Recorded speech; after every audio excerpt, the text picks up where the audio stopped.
Être sceptique, ce n'est pas douter de tout, c'est refuser de penser à moitié. Le monde court, nous, on s'assoit, on éteint les notifs, on coupe le bruit et on parle. Salut à tous, je suis Valentina Lequintrec, bienvenue pour cette émission spéciale enregistrée dans le cadre du Printemps du podcast dans les studios de Radio Arc-en-Ciel. Vous écoutez Sceptique, soyez les bienvenus, on est ensemble jusqu'à 21h15. Ce soir, nous allons parler d'un sujet qui semble simple parce qu'il nous accompagne tous les jours, manger. Mais derrière ce geste apparemment banal se cachent des questions de santé, de plaisir, d'écologie, d'identité, de culture et parfois même de morale. Selon Santé publique France, près d'un adulte sur deux est aujourd'hui en situation de surpoids. Dans le même temps, jamais nous n'avons eu autant d'informations sur la nutrition, autant de contenu consacré à l'alimentation, autant de conseils pour mieux manger. Jamais nous n'avons parlé autant de nourriture et pourtant beaucoup d'entre nous ont parfois le sentiment de ne plus vraiment savoir quoi mettre dans leur assiette. Alors ce soir, nous allons essayer de comprendre ce que notre alimentation raconte de notre époque.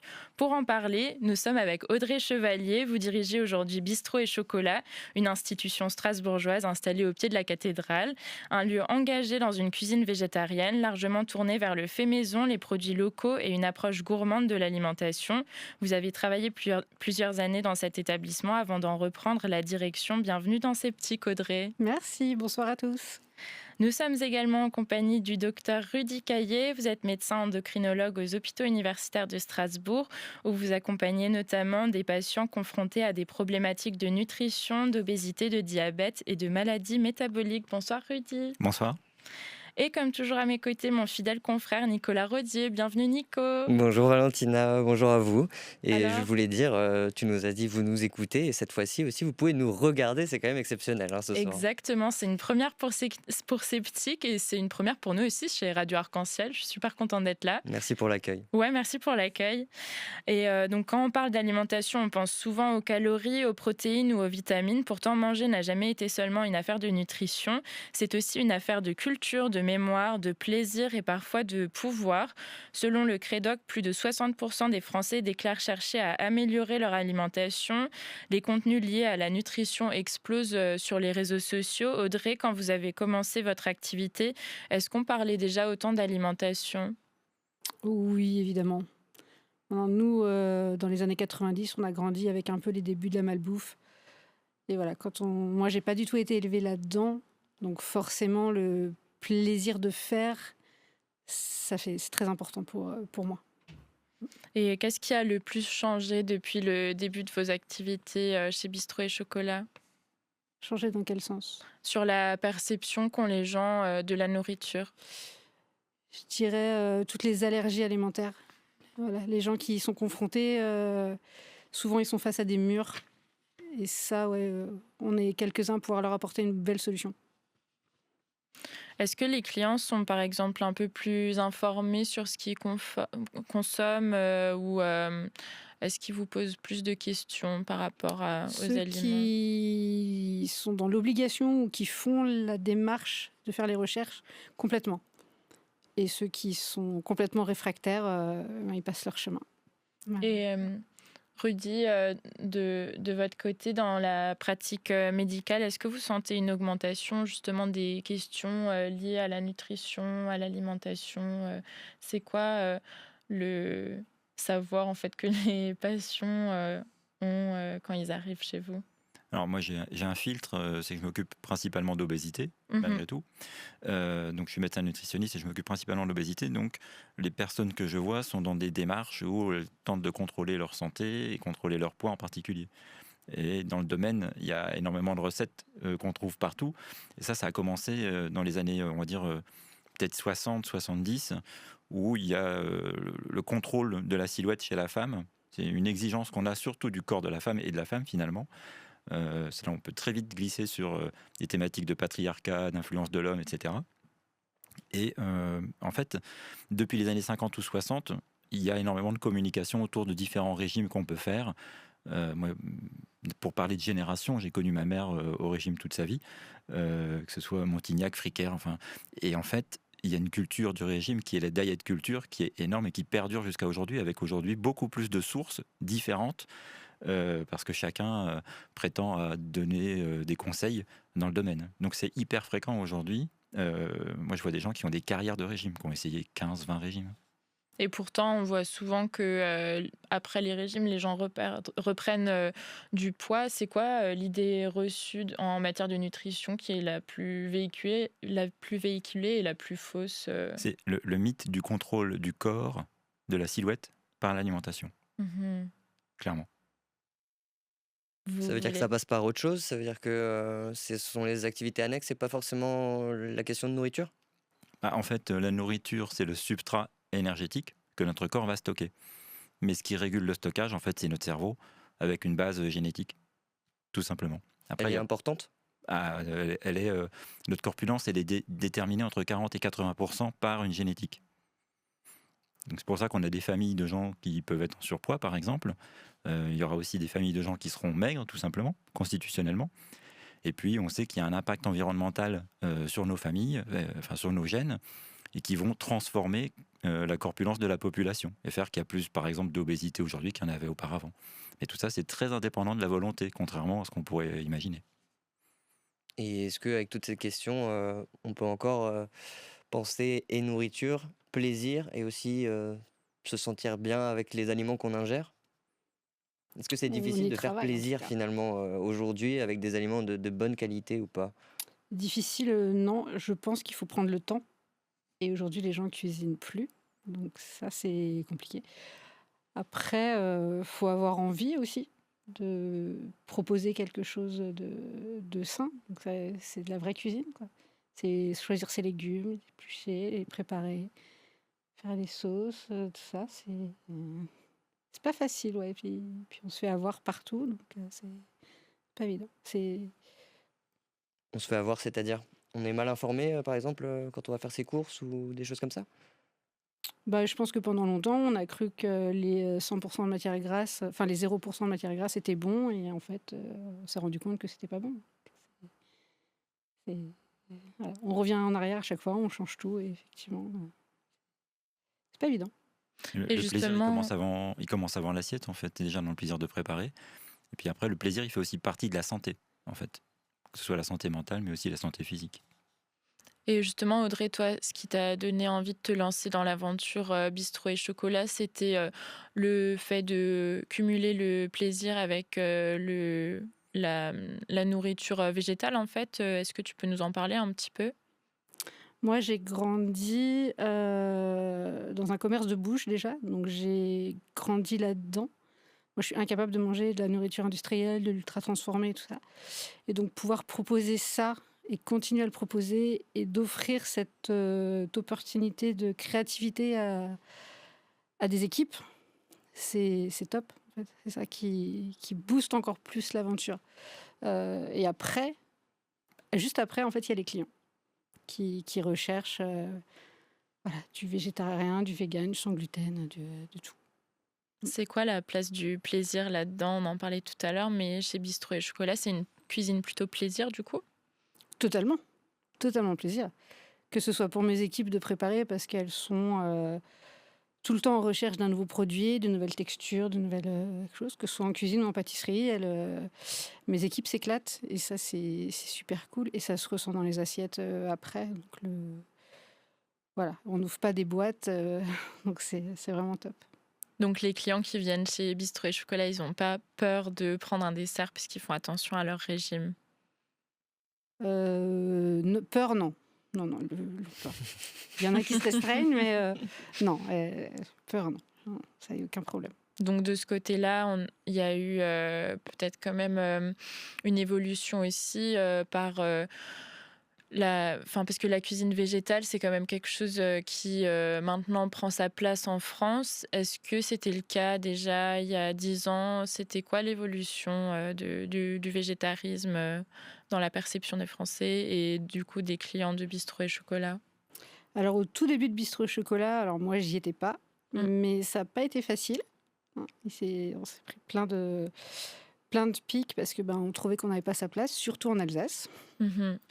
Et en fait, au fur et à mesure, voilà, ça a tenu. Et c'est voilà, l'amour de la cuisine qui fait que ça a pu continuer. Donc, c'est vraiment, vraiment génial. Et aujourd'hui, voilà, le végétarisme, le véganisme, à Strasbourg sans problème, hein, on est dedans. Tu penses que ce changement, il est dû à quoi?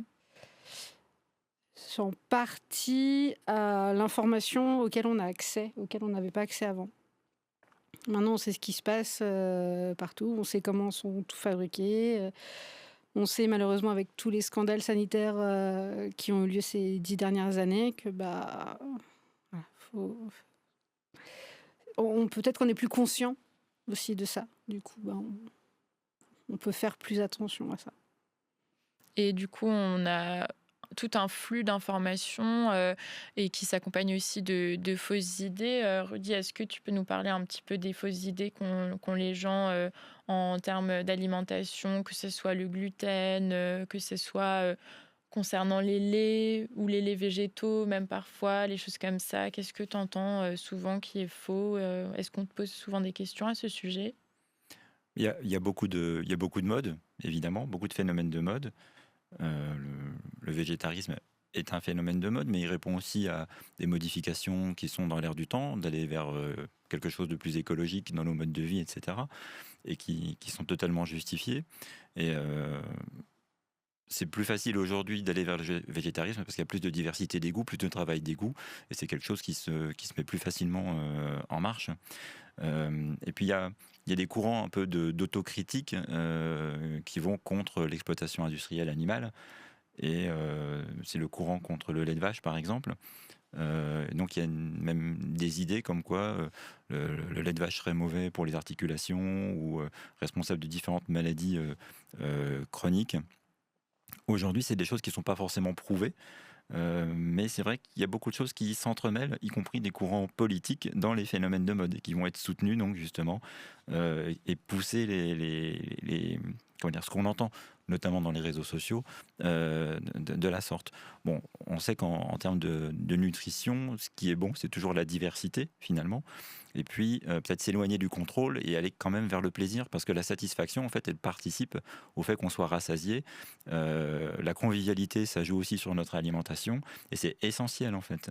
Donc, c'est vraiment un tout. Et la tendance actuelle, c'est beaucoup de faire du nutritionnisme, c'est-à-dire réduire à quelques ingrédients qu'on a dans l'assiette. On mange ça parce que c'est plein de vitamine D, on mange ça parce que c'est plein de ci ou plein de ça. Mais on oublie ce qu'on mange, en fait. Et on oublie en fait cette satisfaction de quelque chose d'essentiel, de se nourrir, qui est un acte qu'on pratique depuis la naissance de l'humanité. Et en fait, on a trop de messages aujourd'hui. Donc le sans gluten, pourquoi pas? Il y a des gens qui vont essayer. C'est pas forcément un besoin médical, mais ils vont se rendre compte que peut-être ils se sentent plus légers. Bon, pourquoi pas? C'est pas forcément nocif. Le risque, en fait, c'est que on a droit à des diversités de modes d'alimentation. Simplement, faut pas se mettre en danger et suivre des courants qui sont trop extrêmes. Alors sur les laits végétaux, je suis un peu critique. Je préfère qu'on parle de jus de graines parce que c'est plus approprié. Le lait, c'est un peu trompeur. C'est une appellation pour moi qui est trompeuse. Et on a vu des parents donner des jus de graines à leurs bébés. Des jus de graines. C'était un peu catastrophique, quoi, parce qu'il n'y a pas la même richesse, entre guillemets, dans les jus de graines, qui sont souvent des produits un peu marketing, avec parfois des additifs alimentaires, des choses comme ça, qui n'ont pas forcément une qualité nutritionnelle exceptionnelle, quoi. Donc, il y a beaucoup de phénomènes de mode. Je crois qu'il faut prendre du recul, ne pas tomber dans les excès, ni dans un sens ni dans l'autre. C'est vrai que récemment, j'ai pu entendre que, par exemple, le lait d'avoine, c'était pas si bon qu'on le pensait finalement, puisqu'il y avait des additifs en termes de matière grasse qui permettaient de fluidifier la chose. C'est vrai ou pas? En fait, voilà, en fait, ce sont des produits marketés. On vend ça parce que il y a une tendance écologique. Il y a une diabolisation d'une part de l'alimentation. Alors évidemment il y a la malbouffe, etc., mais on diabolise beaucoup de choses et on culpabilise les gens de manger. C'est-à-dire que moi je vois plein de gens qui n'osent même plus manger de chocolat parce qu'ils pensent que ça va les faire grossir ou que ça va leur donner le diabète. Et en fait, on se rend compte dans les métiers de la nutrition, dans les métiers professionnels de santé, que ce soit diététicien ou médecin nutritionniste, on passe plus de temps à remettre de la liberté dans l'alimentation et dans l'assiette des gens qu'à les restreindre, en fait. Parce que la restriction, elle est plus nocive qu'autre chose. Et je ne parle pas juste de la dynamique du contrôle du poids par la restriction alimentaire, qui est déjà une erreur en soi, mais le fait de se couper de plein de types d'aliments, en fait, ça finit par nous exposer aux autres de manière prépondérante. C'est-à-dire que s'il y a 5 aliments et qu'on me dit qu'il y en a 3 qui ne sont pas bons, je ne vais plus manger que les 2 autres, mais chaque aliment a des vertus et des dangers. Donc finalement, en enlevant certains types d'aliments, je vais m'exposer à d'autres dangers. Donc le mieux, c'est quand même de garder de la diversité et puis du plaisir et de la convivialité. Et moi, j'ai une question, par exemple, quand on achète des fruits ou des légumes qui viennent d'autre part qu'en France, Mhm. notamment en Espagne, souvent les tomates ou les concombres, ils n'ont pas exactement le même goût parce qu'ils n'ont pas poussé dans des conditions excellentes. Est-ce que ça, euh, au-delà du goût, est-ce que ça peut être des aliments, même s'ils ont l'air bien, parce que c'est de la tomate, parce que c'est des légumes, est-ce qu'ils peuvent quand même être un peu nocifs ou pas? Alors là, c'est Est-ce que le difficile. goût a un rapport avec la nocivité, quoi? En termes de quoi de ce que ça contient comme pesticides, par exemple. Oui, pour son corps, quoi. Bon, il y a une réglementation qui est appliquée, en fait, une réglementation qui est européenne et française, mais qui est en accord avec la réglementation européenne. Donc, théoriquement, les produits qui viennent d'ailleurs ne sont pas censés être plus nocifs que ceux qui sont produits, ou en tout cas, ils doivent respecter les normes qui sont édictées en France. Après, qu'est-ce qui fera qu'on achète des produits qui viennent de loin? On va quand même se poser la question de savoir le transport, etc., etc. Et si on doit comparer les goûts, je dirais que là où c'est le plus évident, c'est entre ce qu'on fait dans notre jardin, finalement, et ce qu'on achète dans le commerce. C'est là où le plus souvent, on voit une vraie différence. Mais on ne peut pas non plus... tout le monde n'a pas accès à des produits labellisés, que ce soit du bio ou du près de chez nous. Donc on fait un peu comme on peut aussi, parce que les contraintes économiques sont là, et il faut faire avec. L'être humain a toujours été omnivore, mais on voit quand même dans les études qui sont faites que les Français mangent de moins en moins de viande. Audrey, le regard porté sur la cuisine végétarienne, il a évolué, on l'a dit tout à l'heure, mais est-ce que c'est un choix, quand tu discutes avec les personnes qui viennent chez Bistrot et Chocolat, c'est un choix qui est encore militant ou politique, ou des fois c'est des questions de budget, comme on disait, par rapport au bio ou à manger local, etc. Budget, oui, je pense beaucoup aux étudiants, par exemple. Ça, clairement. Après, militant, ça va être plus les véganes, je trouve. Mais un militant tranquille, hein, pas nocif. Le végétarisme, non, pas du tout militant. C'est très sympa. C'est plus une conviction personnelle qui est appliquée et applicable partout. Et voilà, et beaucoup de gens mangent végétarien sans s'en rendre compte. Donc ça, c'est très agréable. Après, manger vegan, la démarche est en train de se faire, je pense, pour beaucoup de gens.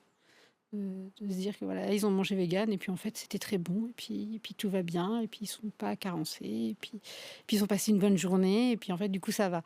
Mais si il y en a qui refusent complètement le... Voilà. Ah non, je prends pas ça parce que c'est vegan. Il n'y a pas de raison. Mais non, mais c'est vrai. C'est très bizarre. Donc C'est quoi la propension des personnes qui viennent chez Bistrot et Chocolat et qui sont pas du tout végétariennes et qui adorent manger de la viande, surtout en Alsace, comme on disait avant? aucune idée. Je me suis jamais posé la question. Il n'y a jamais des personnes qui te partagent le fait d'avoir été surprise par la cuisine végétale? Si, ça régulièrement. Après, à Strasbourg, on a de la chance d'être une ville très touristique. Donc, le touriste qui cherche une choucroute et qui s'arrête à bistrot, il est déçu et souvent il repart. Donc, bon, c'est le jeu, c'est pas grave. Et puis, en fait, ceux qui veulent profiter du moment, voilà, ils s'installent, ils prennent vraiment un truc qui leur fait envie à la carte et ils sont ravis. Il y a pas de mal à ça, c'est cool. Pour Nicolas? prendre le biais de la malbouffe, c'est que quand on pense malbouffe, on peut penser fast-food, restauration rapide ou mal se faire à manger. Mais en fait, en Alsace, on a aussi de la malbouffe qui est, entre guillemets, dans la culture. On a tout ce qui est saucisses, rosette, charcuterie. Et finalement, en fait, ça, c'est un point noir, non? Dans une alimentation, en tout cas, de trop en prendre peut-être. Oui, c'est ça. Il ne faut pas diaboliser les choses. Il y a un certain nombre de produits qui sont travaillés pour que le goût soit satisfaisant, pour que finalement ça parle à notre système de récompense. Et c'est aussi les objectifs marketing de l'agroalimentaire. Clairement, de faire des produits qui vont nous donner envie et de reproduire cette prise et ces comportements d'achat. Mais cette culture et cette histoire, toutes ces traditions, finalement, elles existent et elles ont une histoire et elles résonnent avec nos émotions aussi parce qu'on a grandi dans une région, etc. Donc, je pense qu'il faut qu'elles existent et qu'on garde toujours un usage modéré de ce type de produit. Alors, il y a une construction française classique qui était de choisir la viande et choisir l'accompagnement avant. C'est-à-dire que beaucoup de repas étaient organisés comme ça, et quand on allait faire les courses, on choisissait la viande et après, le reste était la garniture. Je crois qu'il faut que les choses s'inversent.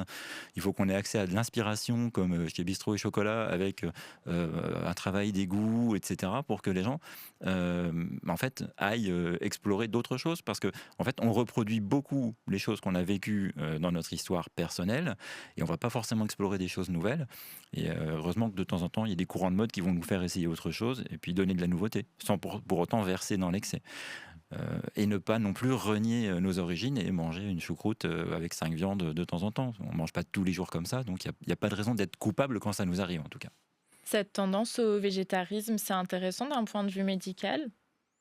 Alors, d'un point de vue santé, oui, parce qu'on sait que globalement, ce qu'on disait dans la population française, c'est qu'on avait une alimentation qui était trop carnée, trop protéinée, avec des manques de poissons gras par exemple. On parle d'oméga 3, etc. Donc là, il y a besoin de rééquilibrer l'alimentation quelque part. Donc pour beaucoup de personnes, c'est une réalité. J'ai perdu le fil, la question c'était... C'était si c'était intéressant d'un point de vue médical, le fait Oui, d'avoir carrément. cette expansion du végétarisme. Carrément, oui, les protéines végétales, etc. On sait que ça apporte beaucoup d'antioxydants à notre corps. Et si on regarde ce qui est un peu mis en avant en sciences de la nutrition, comme le Graal, qui est le régime méditerranéen, finalement, il y a beaucoup plus de protéines végétales, de l'huile d'olive en particulier, plus de poissons, de fruits, de légumes, que l'alimentation, on va dire, française, occidentale ou du nord de l'Europe. Donc on peut être végétarien et être en parfaite santé, parce que souvent on entend ces débats sur la vitamine B12. Qu'est-ce qu'il en est du coup? Le fer, Le également. fer aussi, oui. Alors oui, il faut surveiller. Alors le fer, c'est surtout chez la femme qui, quand elle est réglée, perd des réserves en fer régulièrement, donc il faut être assez vigilant. C'est déjà fréquent même quand on mange de la viande et qu'on est une femme jeune, donc ça peut arriver. Et la vitamine B12 en particulier, mais là aussi, il y a quand même moyen d'apporter du fer d'origine végétale, même s'il est moins bien absorbé. Et pareil pour de la vitamine B12, il y a des compléments alimentaires à base de levure, par exemple. Je pense à la Marmite ou des choses comme ça, qui est une forme de pâte à tartiner avec un goût un peu relevé, mais que les gens apprécient en général. Voilà, en magasin bio, par exemple, on peut trouver des apports de B12 assez facilement. Donc, il n'y a pas de grosses difficultés aujourd'hui, ni de danger à aller vers du végétarisme. C'est plutôt globalement un gage de bonne santé, mais là encore, il faut quand même apporter des protéines, apporter ce qu'il faut. Et à tout âge de la vie, ou un enfant, il vaut mieux pas qu'il ait un régime végétarien? Non, clairement, on parle de l'adulte. On parle de l'adulte. Oui, on parle de l'adulte. Chez l'enfant, on sait que globalement, on a quand même besoin d'avoir des portions de protéines, si possible carnées, et du fer qui reste à apporter très régulièrement. Et je pense notamment aux enfants qui mangent dans les cantines les midis. Il ne faut pas que les cantines cèdent à la mode du végétarisme, parce que pour beaucoup d'enfants, les apports en protéines et en fer passent uniquement par le repas du midi à l'école. Donc clairement là, chez l'enfant, il faut être assez vigilant pour ces apports-là. Et une dernière question avec les enfants, mais à partir de quand il faut s'inquiéter du surpoids ou du sous-poids d'un enfant, vu que de toute façon il est en train de se développer et que ça pourrait... Enfin, à quel moment on va consulter, quel point de bascule? Alors, notre œil n'est pas adapté en fait à dépister le surpoids de l'enfant.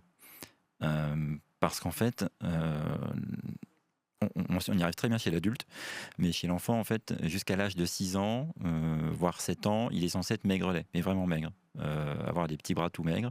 Et ça nous choque pas quand ils sont maigres, et même quand ils commencent à prendre du surpoids, on n'est pas capable de le voir. Et le seul moyen, en fait, c'est de calculer l'indice de masse corporelle et de le reporter sur les courbes du carnet de santé. Donc ça, c'est le médecin, l'infirmière scolaire, le médecin généraliste. Il faut le faire régulièrement. Et si on voit qu'il y a des changements et que l'enfant commence à sortir de la courbe, ça peut commencer à partir de l'âge de 3 ans, par exemple. On peut s'en rendre compte très vite. Et là, il faut se rapprocher d'une structure de soins, peut-être en parler au médecin traitant. Et on va pas du tout axer la prévention sur l'alimentation, mais plutôt sur l'intégration sociale, l'environnement de l'enfant, lui donner ou s'assurer qu'il a un goût pour l'activité physique, qui peut par exemple freiner l'évolution d'un surpoids. Et ce qu'il faut savoir aussi, c'est qu'il ne faut surtout pas induire de mécanismes de régime, parce que ça risque de donner des troubles des conduites alimentaires, sachant que dans 20% des cas, ça peut se régler spontanément à l'adolescence. D'accord, ok. Audrey, par rapport au végétarisme, encore une fois, pourquoi ça peut provoquer des réactions tellement émotionnelles quand on parle du fait d'être végétarien ou tout à l'heure quand on parlait du fait d'être vegan aussi? Parce que c'est pas du tout dans notre culture en France, mais pas du tout, du tout. Du coup, voilà, on est un peu des extraterrestres. Le mythe où on mange des graines, c'est c'est bien ça, hein. Donc, on parlait de jus de graines tout à l'heure, c'est totalement ça. On pense qu'on va être maigrelet, d'être carencé, alors que pas du tout. Je pense qu'il faut être accompagné effectivement quand on fait cette démarche, peu importe l'âge, hein, qu'on soit adolescent, enfin, et, et on vit très bien en étant végétarien et en étant vegan, hein. Il y a de très grands sportifs qui sont véganes, qui le revendiquent, et c'est beau, hein. Il n'y a pas de règle, chacun doit le faire en son âme et conscience et en fonction de sa santé. Et voilà, du moment qu'on le fait, que le plaisir est là, que l'objectif est rempli, c'est beau, quoi. On voit une tendance très dangereuse qui s'est bien développée, qui court encore, c'est l'utilisation de médicaments pour les diabétiques, pour la perte de poids. Ça, c'est catastrophique, j'imagine. Alors, je ne sais pas sur quel plan c'est catastrophique. Bah, déjà que peut-être qu'un diabétique aurait besoin de la dose, simplement, mais Oui, alors je crois que ce sont des... Il faut mettre les choses à leur place. Le traitement médicamenteux, que ce soit pour le diabète ou pour l'obésité, ces molécules-là, elles ont des effets qui sont très efficaces et qui sont plutôt sûrs, globalement, à partir du moment où ils sont utilisés à bon escient, donc prescrits par un médecin qui a l'avantage de calculer ou évaluer la balance bénéfice-risque, puisqu'il s'agit d'une prescription. Donc c'est vraiment un travail de médecin, clairement. Euh, sur les risques de mésusage et de voler le traitement de personnes qui en auraient besoin, je crois que du fait du succès de ces médicaments qui sont très efficaces et sûrs, ils sont beaucoup prescrits. Donc il y a eu un moment une pénurie, mais on ne va pas mettre dos à dos, entre guillemets, des gens qui voudraient le traitement et d'autres qui en auraient plus l'usage que d'autres. La façon dont il faut regarder ça, c'est que au-delà de ceux qui en ont besoin pour leur santé, il y a beaucoup de gens qui veulent contrôler leur poids parce qu'ils le vivent très mal, tout simplement. Et le rapport au corps, avec cette injonction de minceur de société, il est tellement fort que les gens sont prêts à tout. Alors non seulement à utiliser des médicaments qui ne leur sont pas dédiés, mais aussi à faire toutes sortes de régimes, en fait, pour transformer leur corps de la manière dont la société voudrait le montrer. Enfin, voudrait qu'il soit. Et je crois que ça, c'est plus le témoin d'une souffrance dans la relation au corps de la population, en fait. Et en France, il y a 6 personnes sur 10 qui souhaiteraient perdre du poids. Alors qu'on l'a dit tout à l'heure, il n'y a qu'une personne sur 2 qui est en surpoids ou en situation d'obésité. Donc ça veut dire qu'il y a une insatisfaction corporelle qui est majeure, qui est due notamment aux médias et aux réseaux sociaux, parce qu'il y a des choses qui sont mises en avant autour de ça. Et je crois que le risque du mésusage du médicament témoigne plus d'une souffrance dont on ne s'occupe pas assez. oui, mais moi je parlais vraiment, c'était pas pour les juger Oui, l'un ou j'entends. l'autre, c'était vraiment en mode est-ce que c'est pas dangereux pour eux justement de se mettre un médicament que personne leur a expliqué comment l'utiliser, etc., quoi. Alors, un médicament, ça a des effets secondaires, on est d'accord, comme n'importe lequel, hein, que ce soit pour l'hypertension, pour le diabète, ou autre. Et prendre un médicament quand on n'en a pas les bénéfices attendus, bah, c'est s'exposer au risque de complications qui, là, en fait, ne se justifient pas. Est-ce qu'on aurait eu cette même conversation il y a 20 ans, en fait, Alors, à propos du médicament, par exemple, à propos de la perception du corps, etc. Parce que c'est vrai que les médias, c'est quelque chose qui a toujours existé. alors oui, je pense quand même. Il y a un impact, entre guillemets, probablement, des réseaux sociaux sur la santé de la population, sur la santé mentale de la population. On sait que les adolescents qui passent du temps sur les réseaux sociaux sont plus à risque de dépression, etc. Donc c'est un vrai danger qui est probablement, qu'on commence à estimer à sa vraie valeur, mais l'image du corps qui a toujours été véhiculée, notamment chez la femme, c'est pas nouveau quand même. C'est pas nouveau. Je crois que ça date au moins des années 50-60 et ça va dans le phénomène de mode et d'évolution de la société. Audrey, j'imagine que tu discutes avec tes clients de ces injonctions-là aussi, sûrement aussi. Est-ce qu'ils ressentent de la fatigue par rapport au fait de manger bio, manger local, manger de la viande, des protéines? On entend tellement d'infos maintenant. De la fatigue, je sais pas. En revanche, de faire attention à ce qu'on mange et de savoir ce qu'on mange, ouais, complètement. C'est, ça fait partie de la vie, en fait, maintenant. De dénicher, de trouver le petit ingrédient qui, en fait, effectivement, va nous gêner dans la liste de produits qui est notée sur l'emballage. Ça, c'est clairement. Effectivement. Et chez Bistrot et Chocolat, vous avez évolué dans la manière dont vous construisez les assiettes, maintenant qu'on n'est plus renseigné sur les nécessités, etc., quand on construit une assiette végétarienne? Non, parce qu'on a toujours été. Mhm. Et là-dessus, on a aussi nos habitudes. Maintenant, c'est un vrai savoir-faire Mhm. de mes chefs. Après, sur le véganisme, beaucoup, il y a beaucoup de produits qui sortent, de substituts qui sont trouvés, qui sont inventés, qui sont pas tous bons, attention, hein, donc faut aussi faire la part des choses. Et à un moment donné, c'est la création après qui fait le reste. Voilà. Créer un gâteau, une pâtisserie végétale sans sucre et sans mauvaise huile, sans huile de palme, ben, c'est possible. Mais ça a été compliqué à faire. Donc ça se fait maintenant, complètement.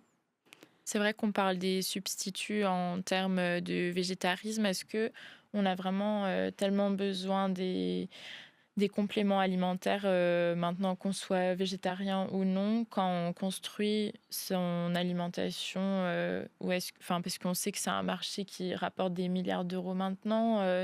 C'est quoi la balance à avoir là-dessus? En principe, si on a une alimentation diversifiée, qu'on mange à notre faim et qu'on sélectionne un peu nos produits, la diversité fait qu'on n'a pas forcément besoin d'aller chercher autre chose.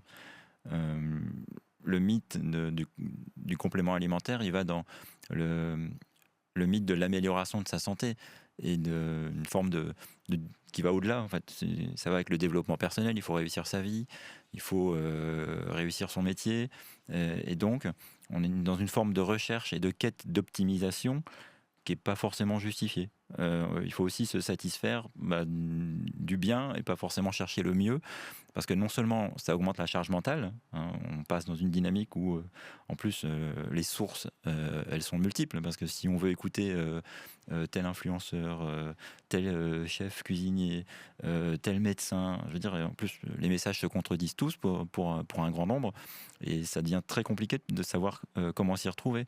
Donc il y a clairement du stress dans l'assiette, et si on veut aller vers les compléments, je crois qu'on finit par manger plus de compléments que vraiment manger des choses qui nous plaisent et qui apportent cette satisfaction et cette convivialité. En ce moment, on entend que les régimes très riches en protéines c'est assez à la mode en fait.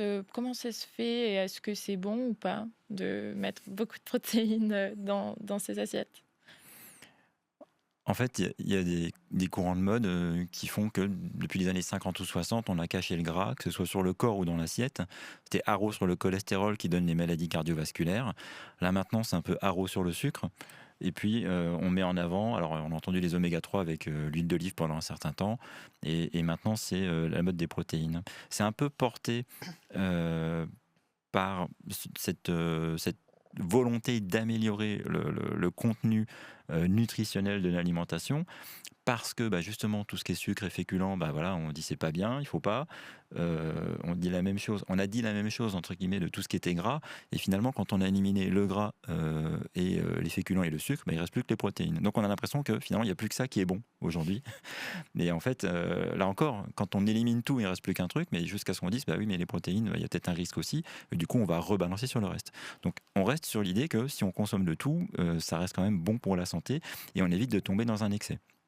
derrière les protéines, il y a aussi beaucoup les influenceurs autour de le sport, la musculation. Donc on est chez la femme sur le mythe du contrôle du corps par la restriction et par le régime, et chez l'homme sur le mythe du contrôle du corps par la musculation et le sport et les apports en protéines.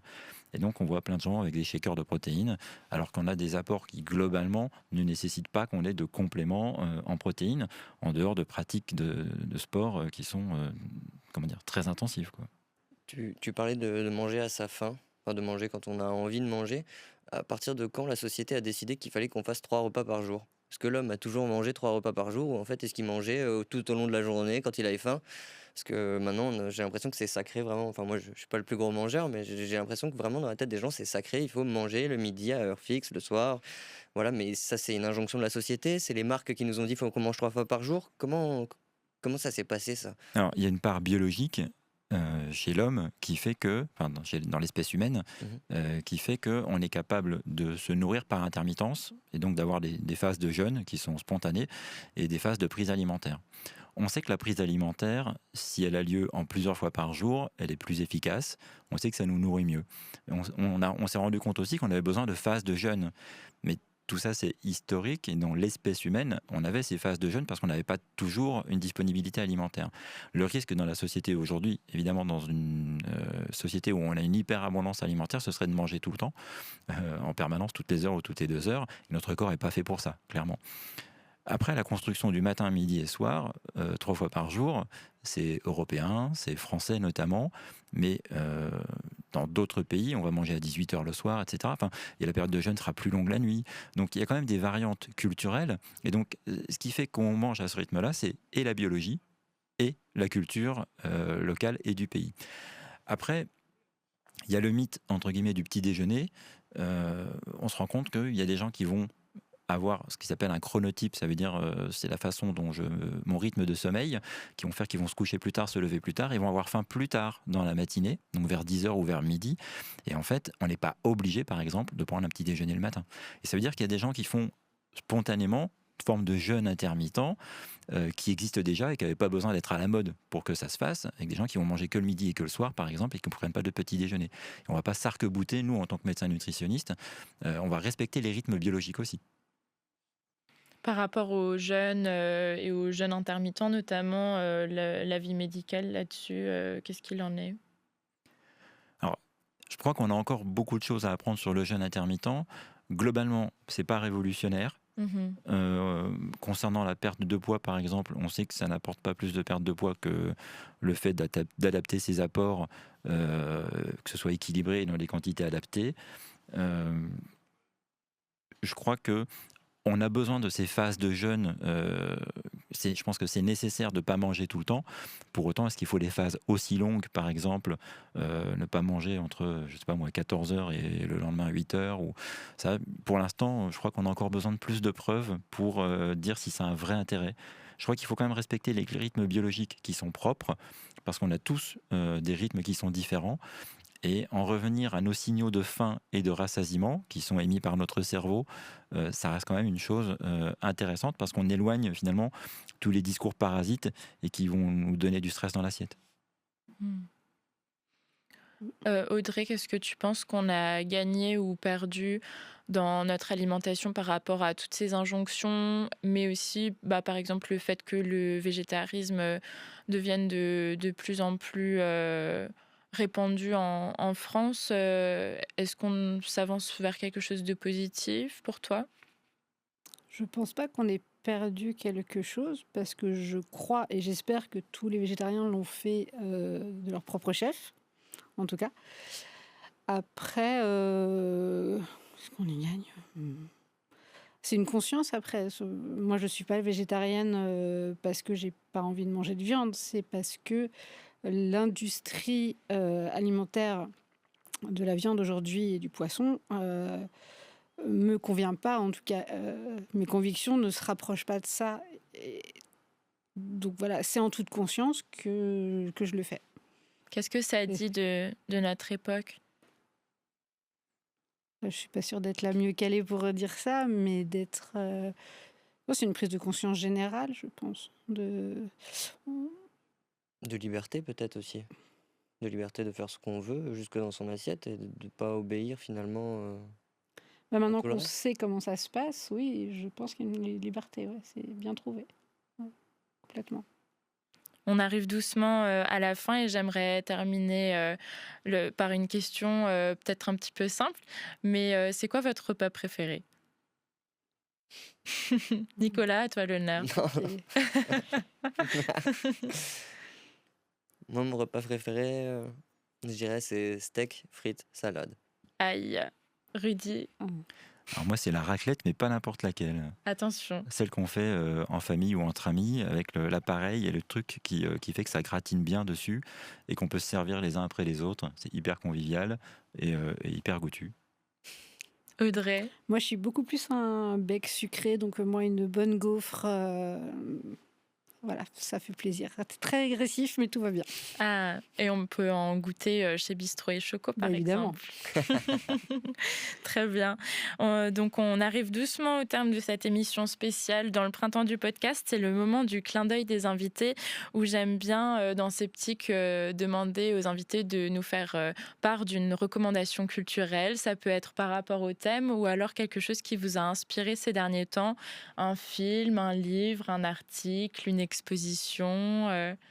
T'as envie de commencer, Rudy, peut-être? Alors, par rapport au thème, oui, clairement, un sujet pour moi je trouve intéressant, mais ça résonne avec ma pratique et notamment avec ce qu'on dit ce soir.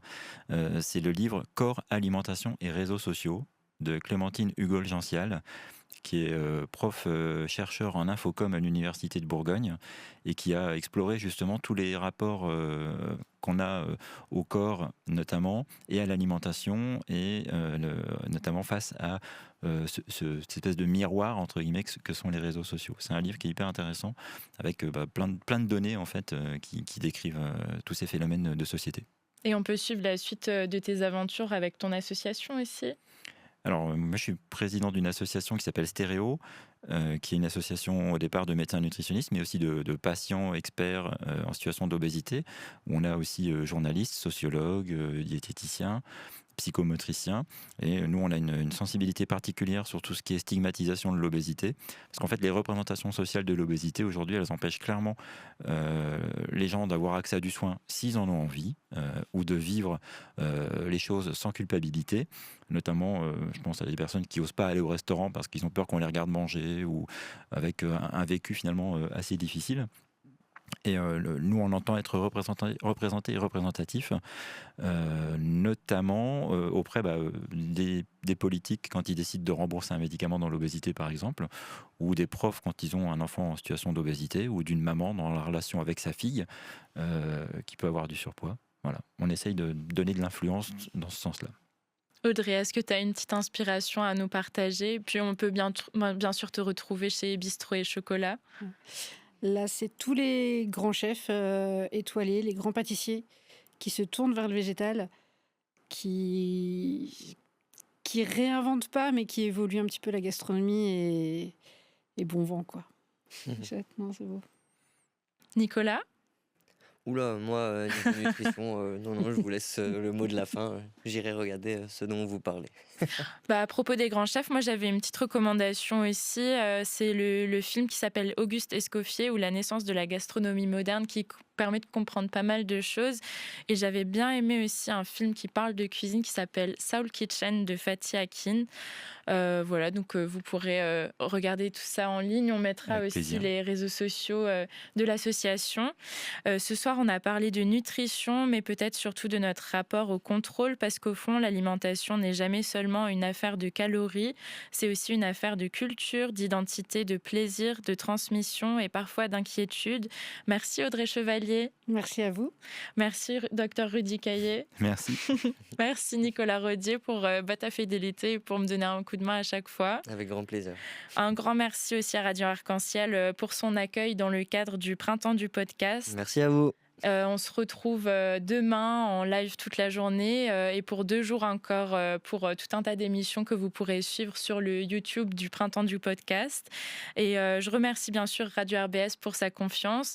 Avec Sceptique, vous pourrez nous retrouver le mois prochain. Merci à vous, chers auditeurs et spectateurs, puisque c'est la première fois que Sceptique est vraiment en vidéo cette fois. Donc d'avoir été avec nous pour cet épisode spécial et surtout d'avoir laissé vos certitudes au vestiaire. Si vous ressortez avec plus de questions que de réponses, c'est normal. Sceptique ne cherche pas à avoir le dernier mot. Et pour suivre l'actualité de l'émission, je vous donne rendez-vous sur les réseaux sociaux et les plateformes d'écoute. C'était Valentina Lequintrec et Sceptique, l'émission qui ne vous dira pas quoi penser, mais qui espère que vous y penserez encore demain.